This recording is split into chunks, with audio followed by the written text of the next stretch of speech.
ഫിലിമി പ്ലസിലേക്ക് എല്ലാവർക്കും സ്വാഗതം. 2024 മമ്മൂട്ടിയുടെ ആദ്യത്തെ സിനിമ ബ്രഹ്മയുഗം ഫെബ്രുവരി 15 തിയേറ്ററിലെത്തുമെന്നാണ് പുതിയ റിപ്പോർട്ട്. അപ്പോൾ ചോദിക്കും, ഇതുവരെ 2024 മമ്മൂട്ടിയുടെ പടം റിലീസ് ചെയ്തിട്ടില്ലേ? ഇല്ല, മോഹൻലാലിൻ്റെ പടമാണ് റിലീസ് ചെയ്തത്. നിങ്ങളങ്ങനെ ചോദിക്കുന്നതിൻ്റെ ഉദ്ദേശം മനസ്സിലായി. കാരണം നവംബർ 23 ആണ് മമ്മൂട്ടിയുടെ കാതൽ എന്നുള്ള സിനിമ റിലീസ് ചെയ്തത്. അതിനുശേഷമാണ് മോഹൻലാലിൻ്റെ നേര് റിലീസ് ചെയ്തത്. അത് കാതലിനെ പോലെ തന്നെ പേരെടുത്ത് അത്യാവശ്യം ഹിറ്റായ സിനിമയാണ്. അതിൻ്റെ തുടർച്ചയായിട്ട് വന്നത് മോഹൻലാലിൻ്റെ സിനിമ തന്നെയാണ് 2024.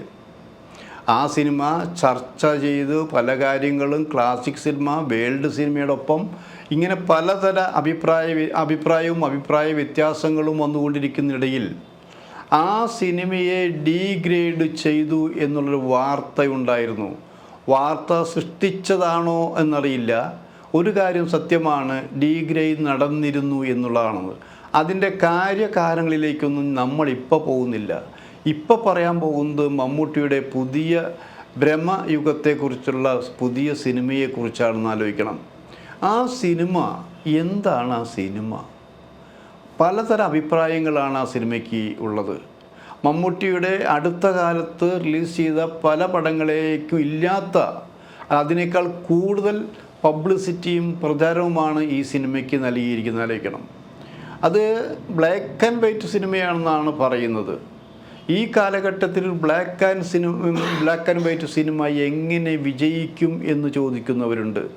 സാധാരണ ചില ഫ്ലാഷ് ബാക്കുകളിൽ ബ്ലാക്ക് ആൻഡ് വൈറ്റ് വരാറുണ്ട്. അപ്പോൾ കളറിൽ തന്നെ ഞെട്ടിപ്പിക്കുന്ന കളർ കോമ്പിനേഷൻ തന്നെ 3D കലർത്തിയിട്ടുള്ള സിനിമകൾ വന്ന് പോയിക്കൊണ്ടിരിക്കുമ്പോൾ ഇങ്ങനെ ഒരു സിനിമ, അതും മമ്മൂട്ടിയുടെ ഒരു സിനിമ, പരീക്ഷണാത്മകമായ സിനിമ എങ്ങനെ എന്ന് ചോദിക്കുന്നവരുണ്ട്. ഈ ചോദ്യത്തിനൊന്നും വ്യക്തമായ മറുപടി ആരും പറഞ്ഞിട്ടില്ല. പക്ഷെ ഒരു കാര്യം വളരെ വ്യക്തമാണ്, ഇത് സംതിങ് ഡിഫറെൻറ്റ്. ഇതാണ് നമുക്ക് പറയാനുള്ളത്. കാരണം മമ്മൂട്ടി ഇന്നേ വരെ ചെയ്യാത്ത വ്യത്യസ്ത കഥാപാത്രം, ഇന്നേ വരെ ഇങ്ങനെ ഒരു മേക്കപ്പ്, അത് നിങ്ങൾ ഈ പടത്തിൽ തന്നെ കാണാമെന്നാണ്. ഇങ്ങനെ നമ്മളൊരു ബ്ലാക്ക് മാൻ്റെ രീതിയിൽ തന്നെയാണ് മമ്മൂട്ടി അതിൽ അഭിനയിച്ചിരിക്കുന്നത്. ആലോചിക്കണം. ഈ സിനിമയ്ക്ക് മറ്റൊരു പ്രത്യേകത കൂടി പറയുന്നത്, ഇതൊരു ഹൊറർ ത്രില്ലർ കൂടിയാണെന്ന് ആലോചിക്കണം. പ്രേക്ഷകരെ ഞെട്ടിക്കും. മറ്റൊരു ക്യാപ്ഷൻ കൂടി വന്നിരിക്കുന്നു, ഈ സിനിമ കണ്ട് വീട്ടിൽ പോയി ഉറങ്ങുന്നവർ സ്വപ്നം കണ്ട് ഞെട്ടി ഉണരുമെന്നുള്ള പുതിയ ക്യാപ്ഷനാണ് ഇപ്പോൾ വന്നിരിക്കുന്നത്. അങ്ങനെ പ്രേക്ഷകരെ ഞെട്ടിപ്പിക്കുന്ന തരത്തിലാണ് ഈ മമ്മൂട്ടിയുടെ പുതിയ സിനിമയുടെ പബ്ലിസിറ്റി. ആ പബ്ലിസിറ്റിക്കിടയിലാണ് മമ്മൂട്ടി തന്നെ പറയുന്നത് ബ്ലാക്ക് ആൻഡ് വൈറ്റ് സിനിമ തന്നെയാണെന്നാണ് പറഞ്ഞിരിക്കുന്നത്.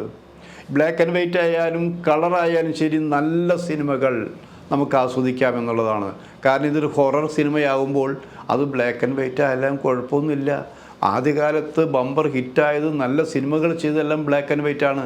കാലഘട്ടം മാറി, ടെക്നോളജി മാറി, മാറ്റം വന്നിട്ടുണ്ടായിരിക്കാം. പക്ഷേ ഇപ്പോൾ ഒരു തിരിച്ചു വരവ്. അപ്പോൾ ചോദിക്കും, MT വാസുദേവൻ നായരുടെ സിനിമ, പ്രിയദർശൻ, മോഹൻലാൽ അഭിനയിച്ചൊരു സിനിമ ബ്ലാക്ക് ആൻഡ് വൈറ്റ് അല്ലേ ചെയ്തത് എന്നുള്ളതാണത്. അത് തിയേറ്ററിൽ പ്രദർശിപ്പിക്കാൻ വേണ്ടിയായിരുന്നില്ല, OTTക്ക് വേണ്ടി മാത്രമായിരുന്നു. ആലോചിക്കണം. അങ്ങനെ ഒരു സിനിമ, അതായത് ഓളവും തീരവുമാണ് ചെയ്തതെന്ന് ആലോചിക്കണം അല്ലേ. മധുസാർ അഭിനയിച്ച റോളിലാണ് മോഹൻലാൽ ചെയ്തതെന്ന് ആലോചിക്കണം. അപ്പോൾ അങ്ങനെയുള്ള സിനിമയെ ഷൂട്ടിംഗ് കഴിഞ്ഞിരിക്കുന്നു. MT തന്നെ തനിക്ക് പ്രായമായെങ്കിലും സുഖമില്ലെങ്കിൽ ലൊക്കേഷനിൽ ഏകദേശം കുറേ സമയം MTയും ചിലവഴിച്ചിരിക്കുന്നു. വർഷങ്ങൾക്ക് ശേഷം തൻ്റെ ഒരു സിനിമ, അതേ സിനിമ തന്നെ പ്രിയദർശൻ സംവിധാനം ചെയ്ത് കാണാൻ വേണ്ടി, നിർദ്ദേശം കൊടുക്കാൻ വേണ്ടി MTയും വന്നിരുന്നു. പക്ഷെ അതൊരു വലിയ വാർത്തയായില്ല എന്ന് മാത്രമല്ല, ആ സിനിമ OTTയിൽ വന്നോ പോയോ, തിയേറ്ററിൽ വരുമോ, ഒരു ചർച്ചയായിട്ടില്ല എന്നാലോചിക്കണം. അങ്ങനെയുള്ളൊരു കാലഘട്ടത്തിലാണ് മമ്മൂട്ടിയുടെ പുതിയ ബ്ലാക്ക് ആൻഡ് വൈറ്റ് സിനിമ എന്ന് കൊട്ടിഘോഷിച്ചുകൊണ്ട് ഈ ബ്രഹ്മയുഗം തിയേറ്ററിലെത്തുന്നത്. സന്തോഷമുള്ള കാര്യമാണ്. കാരണം മമ്മൂട്ടി ഇപ്പോൾ കളിക്കുന്നത് വെറുതെ കളിക്കുകയല്ല, കളി അറിഞ്ഞുകൊണ്ടാണ് കളിക്കുന്നത്. മമ്മൂട്ടി കമ്പനി തന്നെ വൻകിട സിനിമകളാണ് ഇപ്പോൾ എടുത്തുകൊണ്ടിരിക്കുന്നത്, എടുക്കാനും പോകുന്നത്. അപ്പോൾ കളി അറിഞ്ഞുകൊണ്ട് തന്നെ അരങ്ങത്ത് നിൽക്കുന്ന മമ്മൂട്ടിക്ക് പിഴയ്ക്കില്ല എന്നും പറയുന്നുണ്ട്. പിഴയ്ക്കില്ല എന്ന് പറയുമ്പോൾ കള്ളച്ചൂതിലൂടെ തോൽപ്പിക്കുന്നവരുണ്ടെന്ന് ആലോചിക്കണം അവിടെ. അപ്പോൾ ആ കള്ളച്ചൂത് ആരാണ് കളിക്കുന്നത് എന്ന് പറയുമ്പോൾ ഈ സിനിമയ്ക്ക് ഡി ഗ്രേഡ് ഉണ്ടാകും എന്ന് ഒരു വിഭാഗം പറഞ്ഞു കഴിഞ്ഞു. അതിന് കാരണമായി പറയുന്നത് മലൈക്കോട്ടെ വാലിബനെ ഡി ഗ്രേഡ് ചെയ്യാൻ ഒരു വിഭാഗം ശ്രമം നടത്തിയിട്ടുണ്ട്. ആ ശ്രമം നടത്തിയത് ആരാണ്?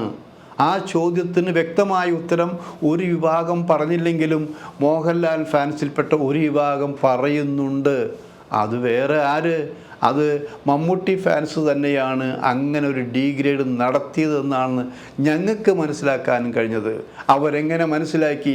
ആ സിനിമയ്ക്ക് അങ്ങനെ മമ്മൂട്ടി ഫാൻസ് ഡി ഗ്രേഡ് നടത്തിയതായിട്ട് ഞങ്ങൾക്കറിവ് കിട്ടിയിട്ടില്ല. കാരണം ഞങ്ങളിത് പല കാര്യങ്ങളും അന്വേഷിച്ചുകൊണ്ടിരിക്കുന്ന ആൾക്കാണ്. അങ്ങനെ കിട്ടിയിട്ടില്ല.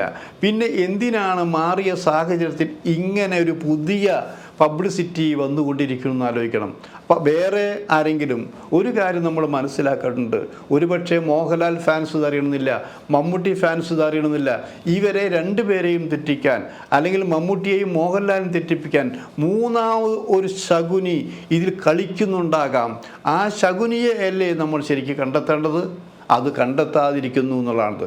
പക്ഷേ ഇവിടെ വളരെ സ്പഷ്ടമായൊരു പബ്ലിസിറ്റി വന്നു കഴിഞ്ഞിരിക്കുന്നു.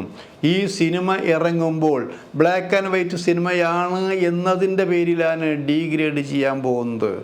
ആ ഡി ഗ്രേഡ് ചെയ്യുന്നത് മോഹൻലാൽ ഫാൻസ് ആയിരിക്കുമെന്നുള്ളൊരു പബ്ലിസിറ്റിയും ഇവിടെ വന്ന് കഴിഞ്ഞിരിക്കുന്നതാണ്. അതുകൊണ്ടാണ് ശ്രദ്ധിക്കണമെന്ന് പറയുന്നത്. അത് മോഹൻലാൽ ശ്രദ്ധിക്കണം, മോഹൻലാലിനോട് ഇത് ആൻ്റണി പെരുമ്പാവൂർ ശ്രദ്ധിക്കണം, മോഹൻലാലിൻ്റെ പ്രധാനപ്പെട്ട ഫാൻസിൻ്റെ നേതാക്കന്മാർ ശ്രദ്ധിക്കണം. കാരണം ഇത് രണ്ടു കൂട്ടരെയും അടുപ്പിക്കാനുള്ളൊരു പോക്കാണ് പോയിക്കൊണ്ടിരിക്കുന്നത്. മോഹൻലാലിന് ഇനിയും കുറേ നല്ല പടങ്ങൾ ഇറങ്ങുന്നുണ്ട്.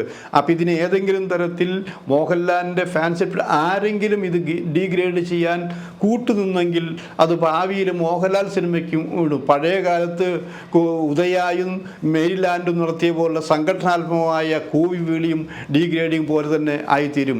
മലയാള സിനിമയിൽ അങ്ങനെ ഉണ്ടാകാൻ പാടില്ല എന്നുള്ളതാണ്. ഇവിടെ ഞങ്ങൾ ഇപ്പോഴും പറയുന്നു, നല്ല സിനിമയ്ക്കാണ് ഇവിടെ വളക്കൂറ് വേണ്ടത്. നല്ല സിനിമ കാണാൻ തന്നെയാണ് ജനങ്ങൾ വേണ്ടത്. ജനങ്ങളിൽ ആഗ്രഹിക്കുന്ന തീരില്ല മാത്രം സിനിമയല്ല, ജനങ്ങളെ കൊണ്ട് ചിന്തിപ്പിക്കുന്ന, ജനങ്ങളുടെ കുടുംബസമേതം ഈ വരാനും പ്രേരിപ്പിക്കുന്ന സിനിമകൾ, നല്ല തരത്തിൽപ്പെട്ട സിനിമകൾ എടുക്കണം. അതിൽ അന്ധവിശ്വാസം പാടില്ല. മുത്തശ്ശി കഥ മാത്രം പോരെ, നമുക്കൊന്ന് ആലോചിക്കണം. ചിന്തിക്കുന്ന രീതിയിലായിരിക്കണം, രാജ്യത്ത് മതേതരത്വം ഉണ്ടാക്കുന്ന രീതിയിലായിരിക്കും. അത്തരം സിനിമകൾ പഴയ കാലത്തിൻ്റെ ഓർമ്മ മാത്രമാകാൻ പാടില്ല. നമ്മൾ കഴിക്കുന്ന ആഹാരത്തിൽ ആരോഗ്യമുണ്ടായിരിക്കണം, മരുന്ന് കഴിക്കുമ്പോൾ ആരോഗ്യത്തിന് രോഗമില്ലാതാക്കുന്നതായിരിക്കണം.